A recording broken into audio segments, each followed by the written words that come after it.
The smell of oil and iron still haunted the young soldier's memory.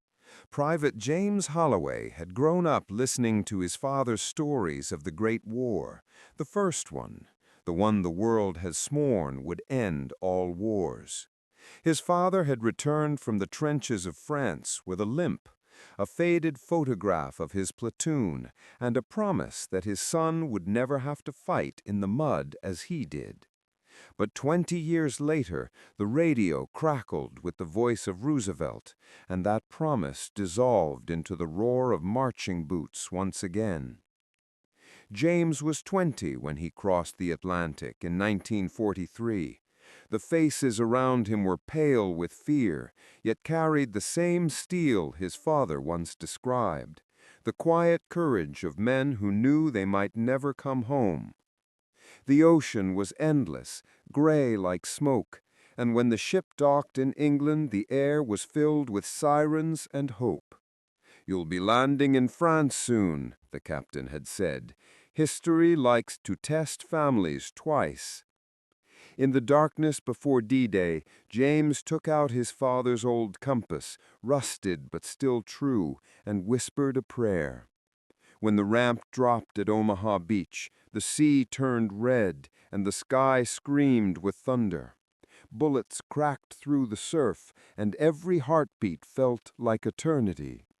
He ran, fell, crawled, and rose again, the compass pressed tight against his chest. Around him men shouted, cried, and disappeared into smoke, but the will to move forward burned stronger than fear. By nightfall, the beach was theirs, a strip of freedom carved from chaos. As he looked over the shattered shoreline, he remembered his father's stories of Ypres and the Somme, how the world had once drowned in mud for a few yards of ground. He finally understood the sorrow behind those old eyes and the silence that filled their house after every thunderstorm. The war dragged on for another year. From the hedgerows of Normandy to the frozen forests of the Ardennes, James carried the compass everywhere. It guided him through fog, fire, and doubt, a reminder that peace was a direction, not a place. When victory finally came in 1945, bells rang across Europe. Crowds cheered, yet James felt only exhaustion.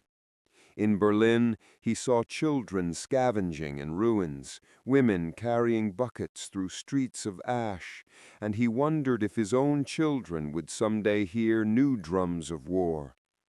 He returned home to a quiet America, where his father waited on the porch. The old man stood, leaning on his cane, and the two embraced without words. Between them hung the invisible weight of two wars, different battles, same grief, same lesson.